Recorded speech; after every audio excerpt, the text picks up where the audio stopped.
One of the most frustrating experiences my patients have when we're trying to lower their blood sugar is how to handle those very high sugar levels in the morning that just refuse to come down. So we're going to look at the most common causes and how you can safely bring down those very high morning sugar numbers. And don't worry, I'll make everything really simple and easy to understand. So before you even think about how to bring down high morning sugar, you need to understand what's going wrong. And this will make it much easier to lower your blood sugar. I have a document you can download in the description that has a list of different types of foods, which ones to eat and which ones to avoid to lower your blood sugar. And you can get that from the link in the description. So there are a couple of words that you might hear when people are talking about blood sugar, and it can all get really, really confusing. So let's break it down, okay? When you eat your potatoes or rice, they're broken down into sugar. How? These foods contain starch, and starch is made up of long chains of glucose glued together like pearls on a string. In your stomach and your intestines, these long chains are chopped up to release the single glucose molecule which goes into your blood. This glucose from the starch is what we measure in your blood when we say that you have high blood sugar. Or more accurately, we should be saying that you have high blood glucose. Okay? So when your blood glucose, that's your blood sugar, right, rises above a certain level, your pancreas releases a hormone called insulin. Your body uses hormones to send messages around your body, okay? So insulin travels to every part of your body through your blood. And it goes around knocking on the doors of the cells, right? Telling each of your cells, look, this is dangerous. There's too much glucose in the blood. I need you to open up and take some so the amount in the blood can come down. If you're healthy and everything's normal, when insulin knocks, your cells listen. They open up and take some of that glucose out of the blood and into your cells. And your blood sugar, that's your blood glucose, comes down. As we keep on eating and eating, and as we're possibly getting fatter over time, these cells become stuffed and uncomfortable. You know the feeling you have when you've had so much to eat that just looking at food makes you feel like throwing up, right? Just like that. So now when you eat, your blood glucose, your blood sugar goes up. Insulin comes along and knocks on the doors, telling your cells to open up and remove some of the sugar from your blood. And they're like, no, thank you. We're stuffed. We can't take in any more sugar. And they refuse to open their doors. And the sugar in your blood stays high. Okay? So this is where we talk about insulin resistance, which is really important when you're talking about high morning blood glucose. If insulin knocks on the door, talks to your cells, and they listen and they open up, that means that your cells are responding to insulin. They are sensitive to insulin. But if insulin comes along and knocks and the cells don't listen and they don't open up, that means that they've become stubborn. They've become resistant to insulin. Now, when your pancreas sees that your blood sugar is still high, in spite of the insulin that is sent out before, what does it do? It becomes hyperactive. it produces and releases more insulin so it can overwhelm these cells and force them to open up and remove the sugar from your blood. This way, your blood sugar comes back down to normal. This can only work for a while, right? So the cells are just so uncomfortable that they become stubborn again. And your pancreas produces even more insulin. So this keeps going backwards and forwards until your pancreas just can't produce enough insulin to force the cells to remove the sugar from your blood, right? And that is when your blood sugar finally starts to go up. So this battle, backwards and forwards, can be going on in your body for years, but you don't know it's happening. Why? Because each time you had your blood sugar, blood glucose checked, the result was normal. And it's only when your pancreas lost the war that you found out that you had a big problem. So at the end of this whole process, you're left with a lot of insulin resistance, high insulin, and high blood sugar. Now you have prediabetes. And as your blood sugar goes higher and higher, your prediabetes turns into full-blown type 2 diabetes. So blood glucose, blood sugar, is measured rather in milligrams per deciliter or millimoles per liter, depending on where you live. This is just the same way that some countries use pounds and others use kilograms to measure weight. Okay, they're just different units. So let's look at the fasting blood sugar test or fasting blood glucose test, right? This is the most common test that your doctor will ask for. When you want to check your fasting blood sugar, you don't eat or drink anything after your evening meal, right? Except water. So you're basically fasting for at least 8 hours, and then the test is done in the morning. Naturally, what would happen is that after the sample is taken in the morning, then you would start eating and drinking normally, and of course, your blood sugar would start rising, right? So you would expect that morning blood sugar reading, that fasting blood sugar level in the morning, would be the lowest value for the day, right? And that the blood sugar reading you get in the evening would be your highest blood sugar reading for the day, okay? Because after all, the food that you eat is what would raise your blood sugar. Unfortunately, you may find that you get your highest blood sugar reading in the morning. And this can be very confusing because after all, you didn't eat anything during the night. So where is this sugar coming from? A common question I get is, what do you mean by high morning blood sugar? If your blood sugar goes up by 20 milligrams per deciliter, that's about 1.1 millimoles per liter overnight, then you can say that you're having high morning blood sugar. So for example, if your blood sugar is 100 milligrams per deciliter during the night, and it rises to 130 milligrams per deciliter in the morning, without you eating anything during the night, then you can say you're having abnormally high morning blood sugar. So there are two main causes of this very high blood sugar in the morning.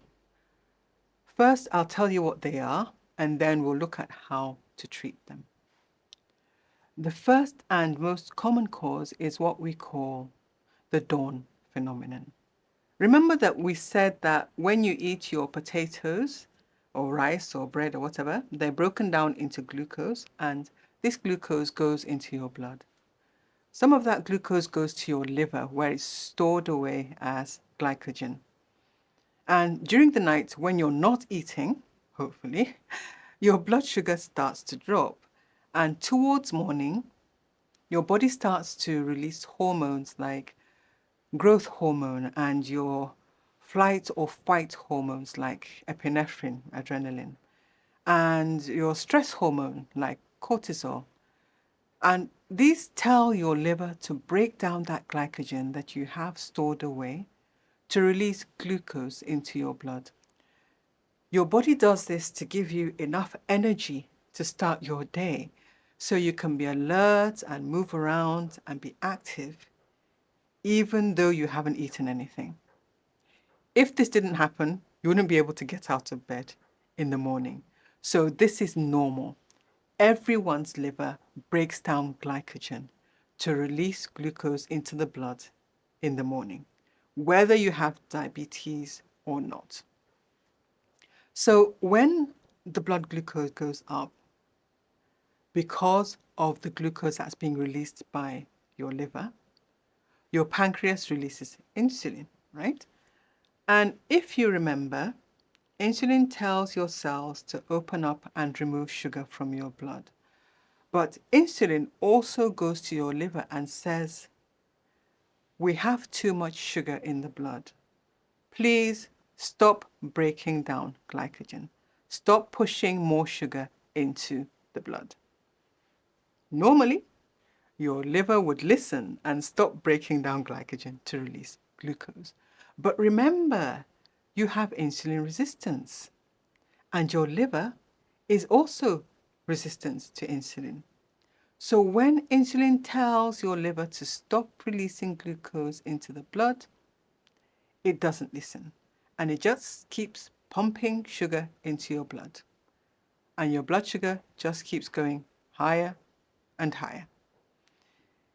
And your cells, remember, your cells are also resistant. So when insulin is telling them to open up and remove the sugar from your blood, they don't listen, and your blood sugar stays high.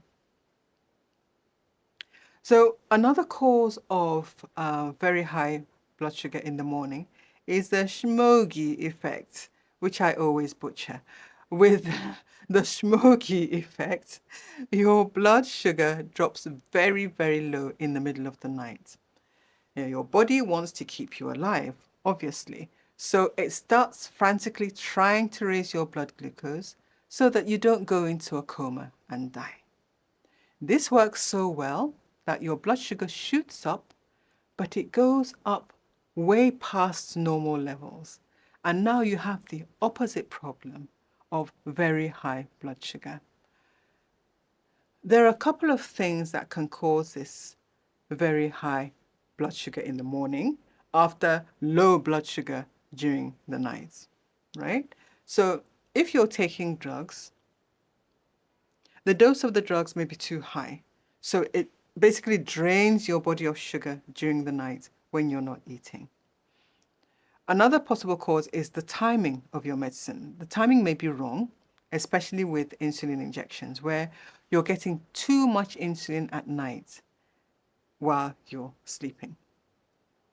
Another possible cause is taking your medicines in the evening without eating. When there's no food for your medicines to work on, your blood sugar can drop dangerously low. Another thing that might happen is that if you exercise more than usual in the evening, you use up some of that sugar in your blood so that when you take your medicine, you're pushing your already low blood sugar levels even lower. Unfortunately, you may not even realize that you're having these very low blood sugar levels during the night. Yeah, because it's happening at night and you may be asleep through the whole thing. But there are a couple of things that may suggest that this is happening. One is that you may have nightmares or very bad dreams during the night, okay? Another is that you may find that you're sweating heavily during the night, and you might wake up to find your night clothes and bed sheets like soaked with sweat completely. And then you might find yourself waking up in the morning with a very, very bad headache. So now we have two causes of high morning blood sugar, right? We have the dawn phenomenon and we have the 𝐒𝐔𝐄𝐑 effect. It's important to know which one you have because you'll treat them differently. So what you can do is you can check your blood sugar around 3 a.m. for 3 or 4 nights in a row. But if you have a continuous glucose monitor, then of course you wouldn't have to do that. It becomes very easy.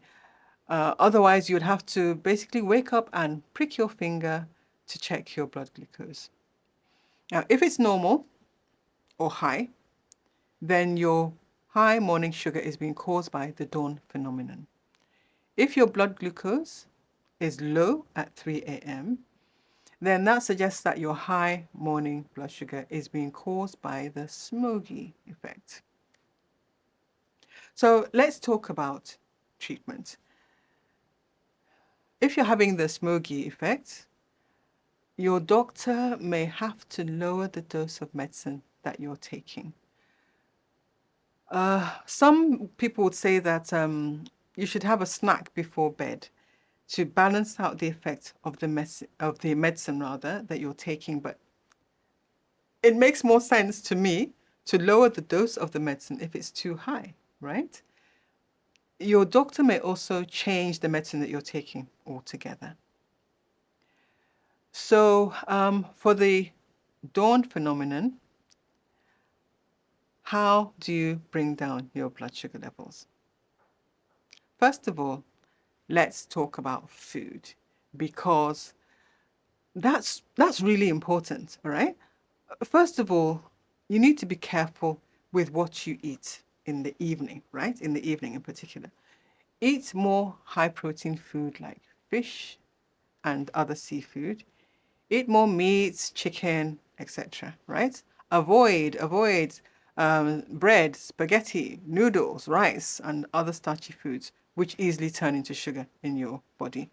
So you could have some chicken salad, for example. That's quite simple. Then the next thing about food is when you eat your last meal of the day, don't eat late, right? That includes snacking, no snacking. Try and eat your dinner before 6 p.m. if you can. If you can. You can take 2 tablespoons of apple cider vinegar, or any vinegar basically, in a glass of water and drink that with your evening meal. The worst thing you can do is to load up on bread, starchy food, fake food like potato chips and sodas in the evening. These will raise your blood sugar before you sleep. And you won't have a chance to burn them off, right? Because you'll be asleep. Which means that by the time you start having the dawn phenomenon in the morning, your blood sugar will shoot even higher, right? Then after eating, you need to move, but especially after your evening meal. The easiest thing, right? The easiest thing you can do is just to walk for 30 minutes. This uses the big muscles of your body, like your legs and your buttocks, and your muscles will soak up and use some of that sugar from your meal. And this will lower your blood sugar before you go to sleep. Don't do vigorous exercise late in the evening because, it will make you all fired up and hyperactive, which will make it difficult to sleep. And speaking of sleep, you need to get good quality sleep. I'm sure you've heard this over and over again, but you need to get good quality sleep for as many nights as you can. When you don't sleep well, hormones like growth hormone and cortisol, your stress hormone, they're not released the way that they're supposed to be, right? And this will raise your blood sugar in the morning. Ideally, you should be asleep by 11 p.m. and getting anywhere from 6 to 8 hours of sleep. I check my phone sometimes in the morning and I see messages that were sent to me around 2 a.m. from people who I know have high blood sugar. And I'm wondering, why are you using your phone at 2 in the morning? You should be asleep, okay? Then high cortisol from long-term stress and not getting enough sleep makes you store fat around your tummy, around your middle. And that tummy fat raises your blood pressure and makes your diabetes worse. So I'll give you some more tips about how to lower your blood sugar in this next video.